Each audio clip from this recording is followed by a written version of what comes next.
নমস্কাৰ বন্ধু-বান্ধৱীসকল, আপোনালোক সকলোকে মোৰ ষ্টাডি ইউনিয়ন ইউটিউব চেনেললৈ স্বাগতম জনাইছোঁ। আজি মই আপোনালোকৰ মাজলৈ ষ্টেটিক জিকেৰ পাৰ্ট 4 ভিডিঅ'টো লৈ আহিছোঁ। গতিকে আপোনালোকে ভালদৰে মোৰ এই ভিডিঅ'টো শেষলৈকে চাই থাকিব। আজি মই আপোনালোকৰ মাজলৈ 25টা কুৱেশ্যন লৈ আহিছোঁ, যিকেইটা নেকি পৰীক্ষাত প্ৰায় আহি থকা দেখা যায়। গতিকে আপোনালোকে ভিডিঅ'টো শেষলৈকে চাই থাকিব। এতিয়া আহক আমি দেৰি নকৰি প্ৰথম প্ৰশ্নটোলৈ আগবাঢ়োঁ। Question number 1, what is the name of the টলেষ্ট peak in Assam? ইয়াত সুধিছে যে অসমৰ আটাইতকৈ ওখ শৃংগটোৰ নাম কি? ইয়াত 4টা অপশ্যন দিয়া আছে। Option A Kanchenjunga, option B লাইকে, অপশ্যন চি সিংহাসন আৰু অপশ্যন ডি আছে গডউইন অষ্টিন। আৰু ইয়াৰ একেবাৰে শুদ্ধ উত্তৰ হৈছে অপশ্যন বি লাইকে। আৰু এই শৃংগটো অসমৰ কোনখন পৰ্বতত আছে? সেইটো হৈছে বৰাইল পৰ্বত। এইটো আপোনালোকে মনত ৰাখিব। আৰু বৰাইল পৰ্বতখন অসমৰ কোনখন জিলাত অৱস্থিত তেতিয়া সেইটোও দিব পাৰে। গতিকে আপোনালোকে মনত ৰাখিব যে বৰাইল পৰ্বতখন অসমৰ ডিমা হাছাও জিলাত অৱস্থিত। ইয়াৰ পিছত আমি নেক্সট প্ৰশ্নলৈ আগবাঢ়োঁ। ইয়াৰ পিছত next question number 2, when was the Alaboi war between the Ahoms and the Mughals? ইয়াত সুধিছে যে আহোম আৰু মোগলৰ মাজত আলাবৈ ৰণ কেতিয়া হৈছিল? ইয়াত 4টা অপশ্যন দিয়া আছে। আৰু তাৰ ভিতৰত শুদ্ধ উত্তৰটো হৈছে অপশ্যন নম্বৰ 1, 5 আগষ্ট 1669। ইয়াৰ পিছত next question number 3, where is Jatinga located? ইয়াত সুধিছে যে জাতিংগা ক'ত অৱস্থিত? ইয়াত 4টা অপশ্যন দিয়া আছে। আৰু তাৰ ভিতৰত শুদ্ধ উত্তৰ হৈছে অপশ্যন চি, ডিমা হাছাও জিলাত। ইয়াৰ লগতে মই আপোনালোকক এটা কথা কৈ থওঁ যে মই প্ৰশ্নসমূহৰ উত্তৰটো নকৰাৰ আগতে আপোনালোকে প্ৰশ্নসমূহৰ উত্তৰকেইটা কৰিব চেষ্টা কৰিব। আৰু কিমানটা প্ৰশ্নৰ উত্তৰ আপোনালোকে নিজে কৰিব পাৰে সেইটো তলত কমেণ্ট কৰি জনাব। ঠিক আছে, এতিয়া মই নেক্সট প্ৰশ্নলৈ আগবাঢ়িছোঁ। Question number 4, what is Assam's Kaziranga famous for? ইয়াত সুধিছে যে অসমৰ কাজিৰঙা কিহৰ বাবে বিখ্যাত? এইটো একেবাৰে সহজ উত্তৰ হয়। ইয়াত 4টা অপশ্যন দিয়া আছে। আৰু ইয়াৰ ভিতৰত শুদ্ধ উত্তৰটো কি হ'ব পাৰে? আৰু ইয়াৰ শুদ্ধ উত্তৰ হৈছে অপশ্যন বি, এশিঙীয়া গড়। ইয়াৰ পিছত next question number 5, how many years did the Ahoms rule Assam? ইয়াত সুধিছে যে অসমত আহোমে কিমান বছৰ ৰাজত্ব কৰিছিল? এইটো একেবাৰে সহজ প্ৰশ্ন। আৰু ইয়াত 4টা অপশ্যন দিয়া আছে। ইয়াৰ ভিতৰত শুদ্ধ উত্তৰটো কি হ'ব পাৰে? আৰু ইয়াৰ শুদ্ধ উত্তৰ হৈছে অপশ্যন ডি, 600 বছৰ। ইয়াৰ পিছত নেক্সট কুৱেশ্যন নম্বৰ 6, হুজ ৱাইফ ৱাজ সতী সাধিনী? ইয়াত হৈছে যে সতী সাধিনী কাৰ পত্নী আছিল? আৰু ইয়াত 4টা অপশ্যন দিয়া আছে। অপশ্যন এ দিয়া আছে লাচিত বৰফুকন, অপশ্যন বি জয়ধ্বজ সিংহ, অপশ্যন চি নীতিপাল আৰু অপশ্যন ডি জঙাল বলহু। আৰু ইয়াৰ শুদ্ধ উত্তৰ হৈছে অপশ্যন চি, নীতিপাল। ইয়াৰ পিছত next question number 7, in which year was Maniram Dewan hanged by the British? ইয়াত সুধিছে যে মণিৰাম দেৱানক কোন চনত ইংৰাজে ফাঁচি দিছিল? আৰু ইয়াত 4টা অপশ্যন দিয়া আছে। আৰু তাৰ ভিতৰত শুদ্ধ উত্তৰ হৈছে অপশ্যন বি, 1858। আৰু 1858 চনত মণিৰাম দেৱানক ফাঁচি দিয়া হৈছিল। আৰু মণিৰাম দেৱানৰ লগতে আৰু এজন ব্যক্তিক ফাঁচি দিছিল। আৰু সেই ব্যক্তিজনৰ নাম কি হয় সেইটো আপোনালোকে তলত কমেণ্ট কৰি জনাব।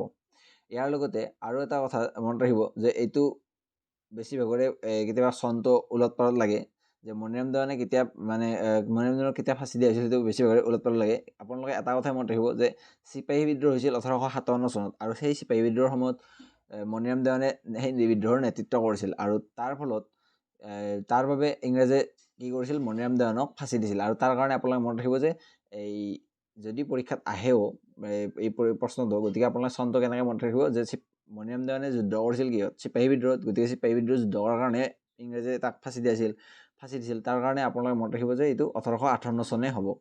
ঠিক আছে। ইয়াৰ পিছত next question number 8, who was the first chief minister of independent Assam? ইয়াত সুধিছে যে স্বাধীন অসমৰ প্ৰথম মুখ্যমন্ত্ৰী কোন আছিল? আৰু এইটো একেবাৰে সহজ প্ৰশ্ন। ইয়াত 4টা অপশ্যন দিয়া আছে। আৰু তাৰ ভিতৰত শুদ্ধ উত্তৰ হৈছে অপশ্যন এ, গোপীনাথ বৰদলৈ। আৰু ছেকেণ্ডগৰাকী হৈছে, এইটো আপোনালোকে মনত ৰাখি দিব কাৰণ এইটো পৰীক্ষাত সোধা দেখা যায়।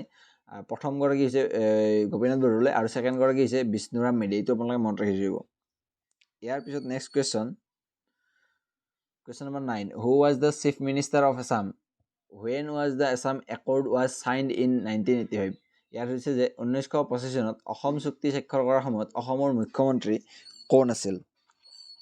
এইটো ইয়াত 4টা অপশ্যন দিয়া আছে। আৰু ইয়াৰ শুদ্ধ উত্তৰ হৈছে অপশ্যন চি, হিতেশ্বৰ শইকীয়া। ইয়াৰ পিছত next question number 10, what is the population of Assam as per 2011 census? ইয়াত হৈছে যে 2011 চনৰ লোকপিয়ল অনুসৰি অসমৰ জনসংখ্যা কিমান? কেতিয়াবা আমাক অসমৰ মাটিকালিৰ কথাও সোধে আৰু এতিয়া ইয়াতে সুধিছে যে অসমৰ জনসংখ্যা কিমান, গতিকে আপোনালোকে মনত ৰাখি থৈ দিব এইটো যে অসমৰ মাটিকালি হৈছে 3,12,00,00,000, গতিকে আপোনালোকে এইটো মনত ৰাখিব। আৰু ইয়াৰ লগতে আপোনালোকে আৰু এটা কথা মনত ৰাখিব যে অসমৰ মুঠ মাটিকালি হৈছে 78,438 বৰ্গ কিলোমিটাৰ, এইটো আপোনালোকে মনত ৰাখি থৈ দিব। ইয়াৰ পিছত next question number 11, what are the present district of Assam, বৰ্তমান অসমৰ জিলা কেইখন? আৰু ইয়াত 4টা অপশ্যন দিয়া আছে আৰু তাৰ ভিতৰত শুদ্ধ উত্তৰ হৈছে অপশ্যন ডি 31খন, এইটো আপোনালোকে মনত ৰাখি থৈ দিব। ইয়াৰ পিছত next question number 12, who was the first to launch a revolt against the British in Assam, ইয়াত সুধিছে যে অসমত ইংৰাজৰ বিৰুদ্ধে প্ৰথম কোনে বিদ্ৰোহ আৰম্ভ কৰে। এইটো একেবাৰে সহজ প্ৰশ্ন আৰু এইটো প্ৰায় পৰীক্ষাত আহি থকা দেখা যায়, গতিকে ইয়াৰ শুদ্ধ উত্তৰ হৈছে অপশ্যন এ গোমধৰ কোঁৱৰ। গোমধৰ কোঁৱৰে প্ৰথম মানে অসমত ইংৰাজৰ বিৰুদ্ধে বিদ্ৰোহ কৰিছিল। ইয়াৰ পিছত next question number 13, which city in the north east is called Scotland in India, মানে ইয়াত সুধিছে যে উত্তৰ পূৰ্বাঞ্চলৰ কোনখন চহৰক ভাৰতৰ স্কটলেণ্ড বুলি কোৱা হয়। আৰু ইয়াত 4টা অপশ্যন দিয়া আছে। অপশ্যনকেইটা দিয়া আছে, অপশ্যন এ দিয়া আছে গুৱাহাটী, অপশ্যন বি দিয়া আছে শ্বিলং, অপশ্যন চি দিয়া আছে আইজল আৰু অপশ্যন ডি দিয়া আছে ইম্ফল। আৰু ইয়াৰ শুদ্ধ উত্তৰ হৈছে option B Shillong.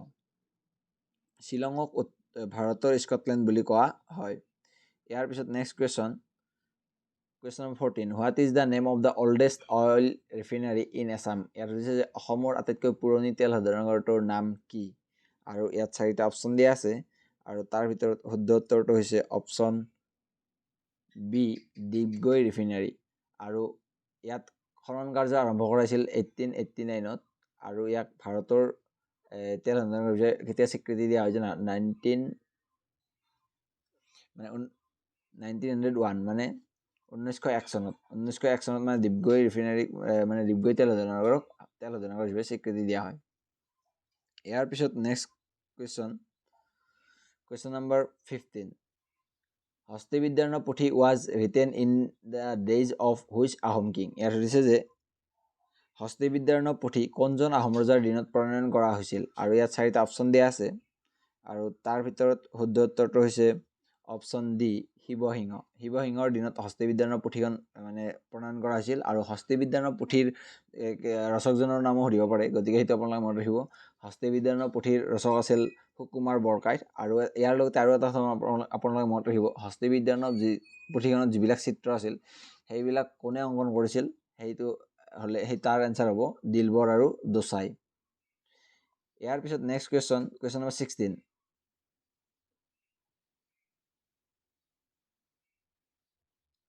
16, what is the name of the first Assamese printed book, ইয়াত সুধিছে যে প্ৰথম অসমীয়া ছপা গ্ৰন্থখনৰ নাম কি। ইয়াত 4টা অপশ্যন দিয়া আছে। অপশ্যন এ দিয়া আছে Dharmapustak, option B Hemkosh, option C Kaniyar Kirtan, option D সুৰভি। আৰু ইয়াৰ শুদ্ধ উত্তৰ হৈছে অপশ্যন এ ধৰ্মপুস্তক। আৰু ধৰ্মপুস্তকখন কোনে ছপা কৰি উলিয়াইছিল, আৰু তাৰ এনচাৰ হৈছে আত্মাৰাম শৰ্মা, এইটো আপোনালোকে মনত ৰাখি দিব। ইয়াৰ পিছত নেক্সট কুৱেশ্যন নম্বৰ 17, অসমৰ প্ৰথম সংবাদপত্ৰখনৰ নাম কি। ইয়াত 4টা অপশ্যন দিয়া আছে আৰু এইটো একেবাৰে সহজ প্ৰশ্ন হয়।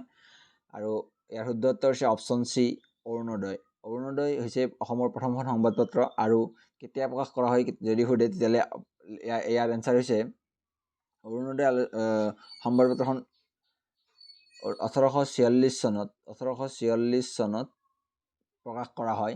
আৰু যেতিয়া অৰুণোদয় আলোচনী প্ৰকাশ কৰা হয় তেতিয়া তাৰ সম্পাদক আছিল নাথান ব্ৰাউন, সেইটো আপোনালোকে মনত ৰাখি দিব। আৰু ক'ৰ পৰা যদি সোধে যে ক'ৰ পৰা প্ৰকাশ কৰিছিল তেতিয়াহ'লে আপোনালোকে মনত ৰাখিব যে শিৱসাগৰৰ মিছন প্ৰেছৰ পৰা ইয়াক প্ৰকাশ কৰা হৈছিল, এইটো আপোনালোকে মনত ৰাখি দিব শিৱসাগৰ। ইয়াৰ পিছত next question number 18, what is the name of the only Ramsar site in Assam. আৰু ইয়াত সুধিছে যে অসমৰ একমাত্ৰ ৰামচাৰ ঠাইখনৰ নাম কি। এইটো পৰীক্ষাত প্ৰায় আহি থকা দেখা যায়, গতিকে আপোনালোকে ভালদৰে মনত ৰাখিব। আৰু ইয়াৰ শুদ্ধ উত্তৰ হৈছে অপশ্যন এ দীপৰ বিল। ইয়াৰ পিছত next question number 19, when was the title Rasaraj given to Lakshminath Bezbaroa. ইয়াত সুধিছে যে লক্ষ্মীনাথ বেজবৰুৱাক ৰসৰাজ উপাধি কেতিয়া প্ৰদান কৰা হয়। ইয়াত 4টা অপশ্যন দিয়া আছে আৰু এই 4টা অপশ্যন প্ৰথম অপশ্যন এ দিয়া আছে, option A 1921, option B 1932, option C 1931, option D 1930।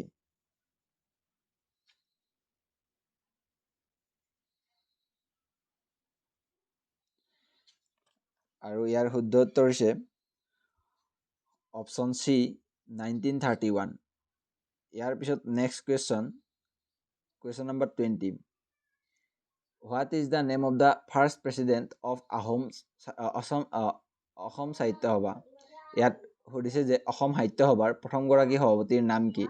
এইটো প্ৰায় সুধি থাকে, গতিকে ইয়াতে 4টা অপশ্যন দিয়া আছে। Option A Padmanath Gohain Baruah, option B Sankardev, option C Jyotiprasad Agarwala, option D Lakshminath Bezbaroa. আৰু ইয়াৰ শুদ্ধ উত্তৰ হৈছে অপশ্যন এ পদ্মনাথ গোহাঁই বৰুৱা।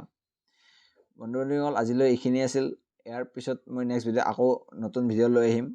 গতিকে আপোনালোকে যদিহে আজিৰ ভিডিঅ'টো চাই ভাল পাইছে তেতিয়াহ'লে প্লিজ লাইক কৰিব, কমেণ্ট কৰিব, আৰু যদিহে মোৰ চেনেলটো নতুনকৈ চাই আছে তেতিয়াহ'লে প্লিজ ছাবস্ক্ৰাইব কৰি দিব, আৰু মোৰ এই ভিডিঅ'সমূহ আপোনালোকে যিমান পাৰে শ্বেয়াৰ কৰি দিব। ধন্যবাদ। জয় অসম।